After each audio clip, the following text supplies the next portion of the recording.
One of the things that politicians rely on is that people will forget.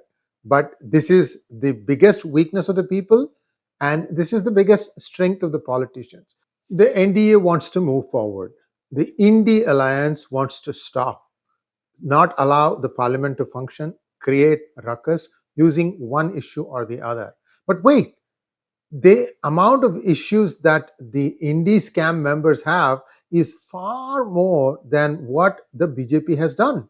In the NDA government, there are hardly any corruption cases. So, why is the NDA allowing them to make all this noise? In this day and age where records are digitized and kept as data, it is very easy to rustle up all the cases, all the scams that the families, such as the Gandhi family, the Mamata family, or the Pawar family, or the Chidambaram family are involved. All these things can be brought on a single click. So I'm going to just share with you two families today, the Gandhi family and the Chidambaram family. And as time progresses, I will keep coming back with other families also. All these are articles that were published in PGurus and a few other things. And these are all being buried under the carpet. This is also a rap on the knuckles for the NDA government for its inaction, for its inability to take these courses to the logical end. So here we go.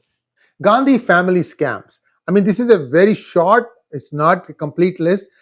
If you take the National Herald alone, there are many, many cases there. It's like, for example, land grab in Mumbai, land grab in Bhopal, land grab in Himachal Pradesh, land grab in Uttar Pradesh, land grab in the city of New Delhi. So I can go on. So all these things, each one will have a CBI angle, they'll have an income tax angle, and it will also have a money laundering angle. So if you think about it, why are all these cases just lying in various courts? Why are they not being brought forward? In fact, I can tell you in some cases where the prosecution, in this case the NDA government, whether it was Modi 1 or Modi 2, many times they just did not even show up, which gave an automatic walkover to the other side. And I'll come to that in just one moment. This is just National Herald, tons of cases there. Then you have the Augusta Westland. There was great fanfare that Modi was getting some clinching evidence from Italy on his recent visit. What happened to all that? We are waiting to see how this case proceeds forward. I've given you a lot of information on this, so you can go back and look at my videos on Augusta. Just go to PGurus channel and type AGUSTA. You will see a lot of videos. Backups. In backups, there is a scandal there too called Scorpion submarine scandal, and 20,000 crores or more. What happened to all that money? That's another one. What about 2G scam? In 2G scam, it is believed that the amount of money that was involved was 60,000 crores, and 36,000 went to the Gandhi family, 15,000 to the Karunanidhi family, and the remaining 5,000 to Chidambaram, 3,000 to A. Raja, and 1,000 crores. These are all crores, by the way. This 1,000 crores went to all the babus that were involved in doing all the paperwork. So what happened to all those cases? I mean, OP Saini, a great man, he just said that there was nothing wrong, there was no criminality. And you remember that many vice presidents from the Anil Ambani Communications Group, they threw themselves on the sword. They were all arrested too. Even those cases got negated. So when are those cases starting? These are just cases. I mean, if you keep the family busy with these things, they will have no time to come attend even the Rajya Sabha or the Lok Sabha, as the case may be. And they need to do this thing because you know that the other person, Priyanka Vadra, is also poised to enter. And who knows, Vadra may also come in. So this is just the scams of the first family. And I have not included all the Vadra scams here. That is a separate episode that I will be doing, just so, because I also need to keep you guys engaged with all the scams that these people did. So it's not just they did it over 1 day or 2 days. This Vadra had so much hubris that when somebody asked him where did the money come for his latest gym, he replied saying, "Are you serious? Like, you dare to ask me this question?" This was in the UPA 2 days. This is the hubris of this family. Unfortunately, the Indian people have allowed them to get back to that hubris mode. I don't know when that's going to go away, but certainly I am looking to see some productive work, productive business being done in the parliament. And one way to do that is to let all these cases start going forward. In Raga's case, the different court cases that he has, first one is the name Modi, surname that he had slurred. That one, there are cases. Then he also talked ill of RSS. There are cases, defamation cases on that. Then we have the citizenship case, which is like whether he has British citizenship or not, because the ball is in his court here. In 2017, the then Rajya Sabha member, Dr. Subramanian Swamy, wrote to the then Home Minister, Rajnath Singh.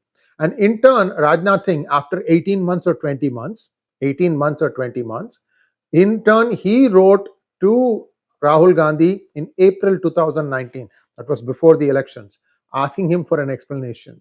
I guess they wanted to use this card, but they ended up not using it, maybe because the Balakot encounter happened in February and people had fresh memories of that. And again, you can see that the Modi the campaign plan has been to do something big bang just a month or two before the election and hope to ride the wave on that. And in this time, it was Ram Mandir. But in Ram Mandir, a lot of things went wrong for them. So we'll just to give you that, people also, you can do it once, you cannot do it again and again. Now, in the citizenship case, there are two aspects here. One is whether he was a British citizen at the time of signing. What about the other thing, that he has two Indian passports, one by the name of Rahul Gandhi, one by the name of Rahul 𝗤𝗂𝘁? Why isn't anyone asking this question? By the way, a PIL has been filed in Allahabad High Court. There were some hiccups, but I believe that it has been accepted now. So we'll have to wait and see when that goes to the next stage. What about other things? Are there more cases? For example, he made some derogatory remarks about Shakti, right? You can see the pattern here. The other guy, that is the DMK scion, Udayanidhi Stalin, who he seems to love dengue fever. He says that like dengue, you need to eradicate Sanatana Dharma. And he recently went to Bangalore to a court where he was asked to appear. He was asked to sit in a bench. He was sitting in a hall, in a air conditioned room, I believe, and they asked him, come and sit in the bench where the proceedings are going on. So he did that. So this is just one case, and there will be other places also where it will be coming up. So there are more cases that are going to do the rounds as far as Rahul Gandhi is concerned also, because people are really, really upset. They are upset at the Modi government for the way they managed their campaign. They are also upset at the way the India alliance came so close to winning, all riding on fake narratives. What about that? Okay, so this is just the first family. What about the Chidambaram family? How many scams are there? None of them have seen the logical end. INX Media. It is in connection with INX Media that P. Chidambaram spent 106 days in jail. Then Aircel Maxis, Vedanta, IKEA, also Diageo Spirits, Sarada Scam, Air India, and Vasan Eye Care. And I've also not mentioned here about something else, which was a comfort inn that was illegally grabbed by Nalini Chidambaram's sister. She's no more, but that case is still going on. This is in Tirupur. That one also is hanging loose. This is just a small set. If I dig deeper, I might unearth another dozen or two. So all these things are there, and I have a feeling that for somewhere along the line, these cases should be going on a fast track, because after all, we have established fast track courts for all cases involving politicians. Why aren't these things being staffed? Why are these things not being put on notice? First of all, this vacation business for Supreme Court and High Court, I completely don't buy it. Everybody else has to work to get paid. 1 month vacation in Shimla, no. Now that's got to stop. And I think Parliament, in my opinion, should start functioning from 9 a.m. every day. This 11 a.m. business, where it was believed that the British were fond of liquor, so they needed to get rid of the liquor in the morning. So that's why they were assembling at 11 a.m. All these things old stuff. Get in the morning, get the work done, especially in a place like Delhi where it can get really, really hot, especially during the summer months. Thanks for watching. Please like, share, and subscribe to our channel. Don't forget to click on the bell button for notifications. Namaskar.